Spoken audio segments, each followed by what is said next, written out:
ravi de vous retrouver. Je voulais vous parler d'une formule qui m'a arrêté dans nos réflexions sur la nuit debout. Et cette formule, c'est le monde El Khomri qu'on opposerait au monde nuit debout.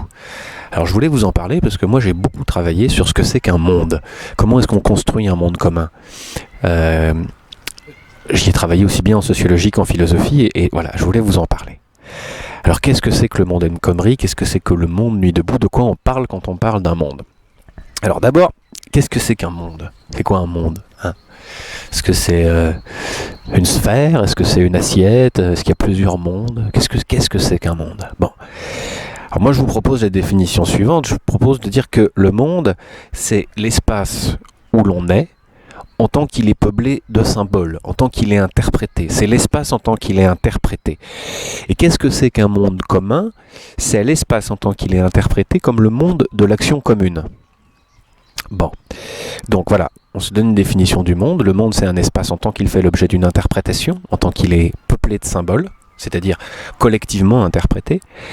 Et qu'est-ce que c'est qu'un monde commun? C'est un monde interprété en tant qu'il est le lieu de l'action commune, le lieu de l'action des hommes. Alors, qu'est-ce que c'est ensuite qu'une cosmopolitique? Une cosmopolitique, c'est une politique qui vise la construction d'un monde commun ou qui inclut l'idée d'un monde commun. C'est une politique du monde commun, une cosmopolitique. Bien. Alors, pour tout ce qui est des références, parce que là, je fais en fait beaucoup de références implicites, notamment à Hannah Arendt ou à Étienne Tassin, vous verrez une assez longue bibliographie en fin de vidéo. Bien. Alors, à partir des cosmopolitiques, c'est-à-dire d'une politique qui vise un monde commun, vous voyez bien ce dont je veux parler. Quand on dit on vise un monde El Khomri ou alors on vise un monde nuit debout, il s'agit bien d'une politique du monde. Bon. Il y en a deux types. On peut le prendre par deux bouts. Soit on considère qu'il faut construire une politique qui vise un monde commun. On prescrit. Une cosmopolitique prescrite. On va créer une culture politique mondiale, par exemple, pour prendre en charge les risques inhérents à la mondialisation. Et on va comprendre cosmopolitique comme la politique qui vise la prise en charge des risques mondialisés, des risques globaux. Ça, c'est une culture prescrite. Une culture politique mondiale prescrite ou une cosmopolitique prescrite. L'inverse, c'est celle qui est induite, à mon sens, par tout rapport social. Ce que j'ai défendu dans mes travaux précédents sur ce que c'est qu'un monde, c'est que toute société qui se construit, pour décrire la scène de l'action sociale, produit une définition du monde et par conséquent produit en quelque sorte une cosmopolitique, une façon d'envisager le monde commun.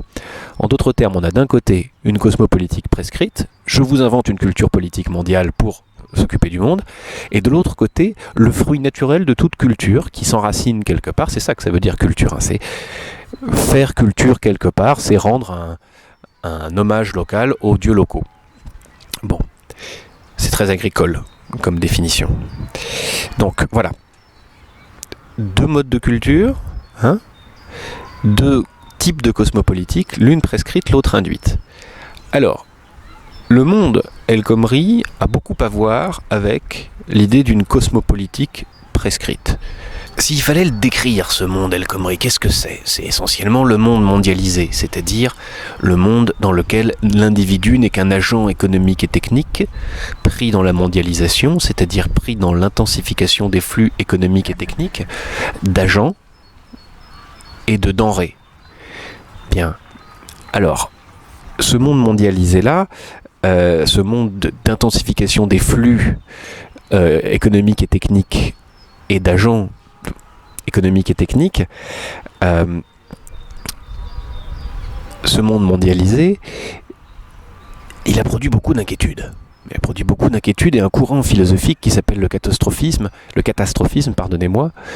s'est proposé par la catastrophe, d'appeler à la constitution d'une culture politique mondiale à même de prendre en charge les risques mondialisés.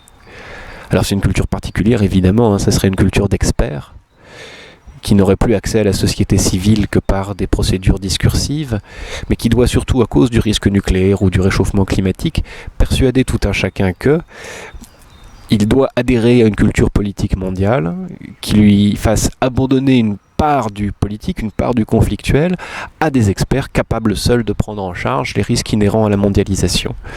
Alors ce catastrophisme, dont le meilleur exemple est peut-être Jean-Pierre Dupuy, qui a écrit Pour un catastrophisme éclairé, a une histoire philosophique qui s'inscrit en fait dans les queues de comète du marxisme allemand, notamment avec Jürgen Habermas et Hans Jonas, qui sont deux penseurs de cette nécessaire culture politique mondiale qu'on imposerait à tous pour prendre en charge les risques du monde mondialisé. En d'autres termes, c'est vraiment créer ce monde de pur fonctionnement, de pure organisation. Et puisque ce monde crée des risques mondiaux, on doit créer un gouvernement rationnel capable de soustraire la décision au conflit politique pour la laisser complètement aux experts qui seraient capables de prendre en charge les risques mondialisés. Bien, alors, dans le monde El Khomri, tout problème économique est un problème technique.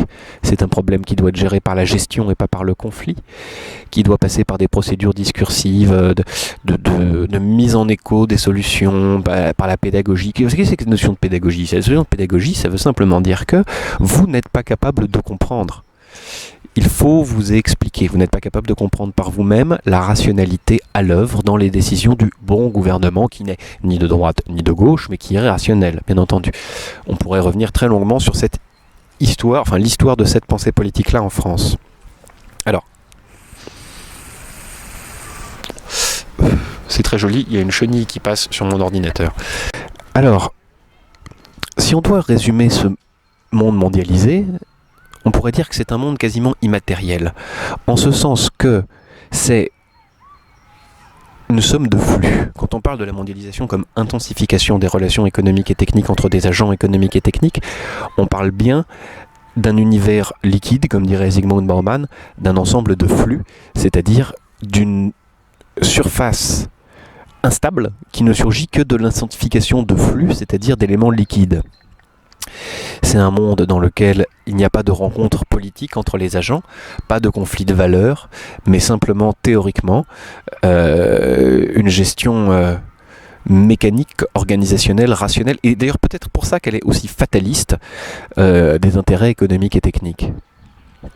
Alors, quand je parle de fatalisme, je reprends les représentations des catastrophistes, ceux qui voient, ceux qui pensent, ce que moi j'appellerais le monde El Khomri, qui nous disent que voilà, la mondialisation est un tsunami. On ne peut rien faire contre le tsunami de la mondialisation. Bon alors ensuite, à quoi ressemble le monde nuit debout, hein ? À quoi ressemble le monde nuit debout ? C'est une bonne question.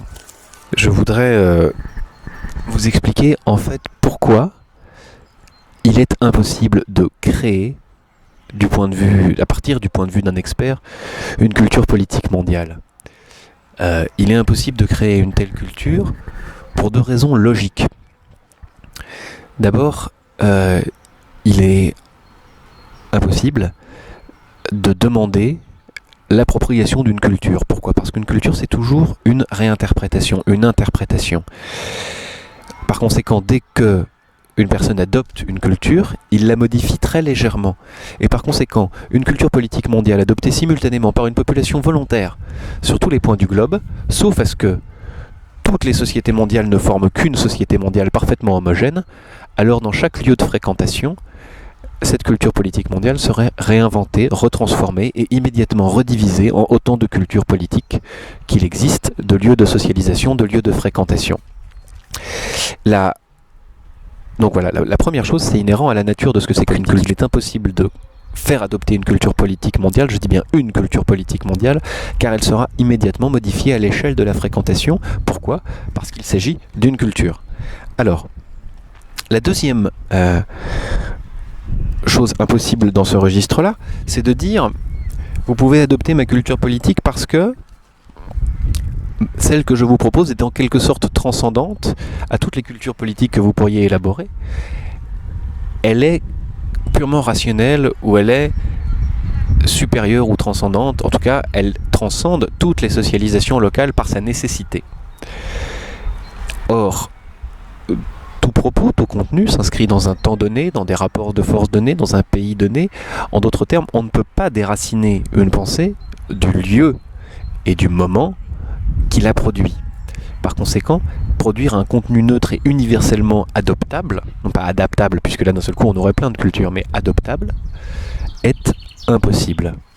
Voilà que les oiseaux viennent compléter le chant. Bon, alors, maintenant le monde nuit debout, à quoi il ressemble ? C'est pas à moi de le dire, hein, mais on pourrait imaginer quelques petites choses. Qu'est-ce que c'est que le monde nuit debout ?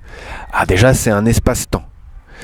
C'est un espace-temps de place dans différents pays dans lequel on prend son temps pour discuter.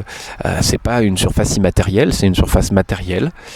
Et puis c'est une surface dans laquelle il y a plusieurs mondes qui s'entrechoquent. Un monde structuré par la lutte des classes, par le matérialisme historique, par l'industrie, mais aussi, il serait peut-être le monde de certains militants, mais aussi l'écologisme, et puis des mouvements altermondialistes. L'écologie, c'est très particulier.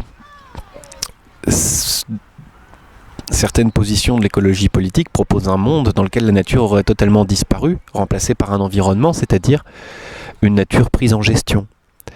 Bien, il y a aussi le monde des ZAD, qui est encore un monde différent. En tout cas, pour l'instant, c'est un monde multiple. C'est l'espace-temps des places.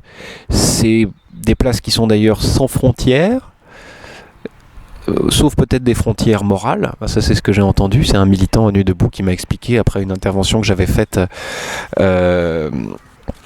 d'éducation populaire, enfin une petite intervention de formation, quoi, qui je faisais cette remarque, est-ce qu'il y a une frontière ? Et il me dit, faisant référence à Alain Finkielkraut qui avait été chassé, il existe des frontières, tout le monde ne peut pas venir, tout le monde peut venir sauf ceux qui transgressent les frontières morales. Or, qu'est-ce que c'est qu'un monde qui n'est structuré que par des frontières morales ? Ça ressemble beaucoup à un monde religieux. C'est quasiment que la religion qui peut faire des choses pareilles. Bon, par ailleurs, il y a quelque chose de très religieux aussi dans le fait de parler urbi et orbi à la ville et au monde, parler à partir de la place, non pas à la ville, mais à la ville et au monde, à la ville et à la totalité des villes. Bref, urbi et orbi, vous aurez tous compris ce que je veux dire par là. Bon. Alors, on va maintenant essayer d'élargir un petit peu en disant, voilà, il existe le monde mondialisé, il faut le monde El Khomri, c'est celui-là, c'est celui dans lequel il n'y a que des agents économiques et techniques qu'on dépolitise, qu'on rapproche de l'expertise. Il faut le rapprocher d'une tentative politique qui a beaucoup de succès, et notamment à travers le catastrophisme, pour substituer l'administration aux politiques, pour imposer une culture politique mondiale capable de prendre en charge les risques inhérents à la mondialisation qu'on présente comme un principe de nécessité. Donc il faut en avoir bien conscience. Rappelez-vous, Dupuy, Jonas, Habermas, et d'autres d'ailleurs, qu'on fait la bibliographie en fin de vidéo. Et puis ces mondes, dans la nuit debout, ces mondes qui sont en discussion, qui prennent des formes inédites, nouvelles, au contraire déjà vues. En tout cas, ce qui est extrêmement intéressant, c'est qu'on voit bien comment ça se compose à l'échelle de la fréquentation. Or, c'est justement parce que un monde, ça se construit toujours à l'échelle de la fréquentation que, 1, il est important d'en avoir conscience, 2, qu'il est impossible d'imposer une culture politique mondiale, et que donc le projet de ces ingénieurs du social et de ces gens qui souhaitent, au nom de leur capacité à voir les risques mondiaux, les gens qui veulent en quelque sorte s'emparer de cette première créativité sociale qui consiste à faire monde, à inventer le monde ensemble, ce qu'on ne peut pas s'empêcher de faire à l'échelle de la fréquentation. Alors à ce sujet, je voudrais vous raconter un petit voyage que j'ai fait récemment dans la localité d'Arc-et-Senans, dans le Jura, dans lequel se trouve une saline construite par un architecte qui s'appelle Ledoux, à l'époque de Louis XIV. Et cette saline offre un très bel exemple de lieu de rencontre entre une vision du monde, l'organisation du travail, une forme d'écologie sociale dont je veux vous parler.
Alors, Ledoux, cet architecte, a construit cette saline dans une forme théoriquement d'harmonie totale.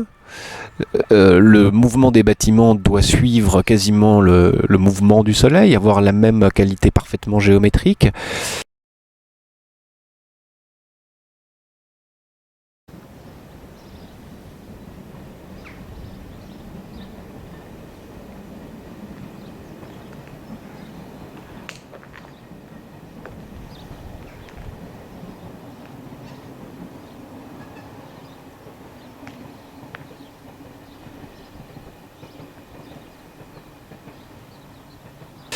Même si ça permet aussi de surveiller parfaitement les ouvriers, de les encadrer, parce que ça s'inscrit aussi donc dans un mode de surveillance par l'organisation du travail, de surveillance aussi de la matière première, le sel, qui a une immense valeur. Ça se situe aussi dans le système de collecte des impôts, c'est-à-dire qu'on collecte un impôt sur cette denrée vitale qui est le sel. Et là, vous voyez comment, sans discours religieux particulier, l'ordre du monde, le cours du soleil, le soleil qui fait référence au roi par ailleurs, organise complètement la vie du travail et l'organisation industrielle, tout en prenant en compte des aspects beaucoup plus triviaux que sont la surveillance et la collecte, enfin triviaux, oui, importants mais symboliquement moins gratifiants, et la collecte de l'impôt. Bien. Donc, en quelque sorte, on a ici une justification céleste de la gabelle, si vous voulez. La création de cette richesse qu'est le sel se fait sur un ordre orbital, planétaire, cosmologique. C'est-à-dire qu'on se retrouve exactement dans la structure que décrit Ballandier quand il dit « le pouvoir va essayer d'affirmer que l'ordo hominum est basé sur l'ordo rerum », c'est-à-dire que l'ordre humain, l'ordre politique est le même, en parallèle ou de manière analogique, c'est le même que le pouvoir divin. Bien. Voilà. Alors évidemment, ça n'a pas marché. Assez rapidement, la production de sel maritime plus riche en iode a pris le dessus sur cette production. Mais néanmoins, il nous en reste une trace de cette très inquiétante symétrie et de cette tentative de mise en analogie, de mise en parallèle de l'ordre du monde et de l'ordre des choses. Bien. Voilà. Donc on est face à... Je voulais vous donner cet exemple parce que, pour le coup, on a très clairement une vision du monde qui comprend, et c'est ce que j'essaie de vous faire comprendre depuis le début, qui comprend en même temps un mode d'organisation du travail et un mode de répartition des richesses, exactement comme la mondialisation, comme vision du monde, contient le mode d'organisation du travail et le mode d'organisation des richesses. C'est un discours qui fonctionne exactement sur le modèle mythologique. On justifie le pouvoir et cette part du pouvoir qui justifie les inégalités, la répartition des richesses et le mode de régulation des conflits à travers une cosmogonie, un récit du monde. Et c'est pour ça que je trouve qu'à ce sujet, les militants et par ailleurs les têtes d'affiche du mouvement Nuit debout, à savoir Frédéric Lordon et François Ruffin, quand ils parlent de monde El Khomri et de monde Nuit debout, ont pour moi vraiment parfaitement tapé juste, parfaitement ciblé leur critique, c'est-à-dire que ils ont tapé au cœur de la mythologie du monde libéral en nous rappelant qu'effectivement c'est une vision du monde qui assoit et justifie les rapports de domination et d'exploitation dans le monde El Khomri. Bien. Maintenant, je voudrais vous rassurer, si vous allez un jour à Arquet-Senans, il y a juste à côté de la saline une maison d'hôtes qui s'appelle De Hop. Et dans la maison d'hôtes de Hop, il y a un monsieur un peu grisonnant qui va vous accueillir avec du bon vin et puis un vieux lecteur de vinyle. Et vous verrez que justement le social résiste à l'ingénierie sociale et que même dans un lieu où on a voulu tout construire sur le modèle solaire dans le fond et de l'exploitation et justifier l'exploitation par le soleil, en réalité rien n'est rationnel, on boit des coups assez facilement et Et on dirait que l'amitié et le sens de l'opportunité et du détour et du pas de côté ont largement pris le pas sur la rationalisation de l'action et du travail. Voilà.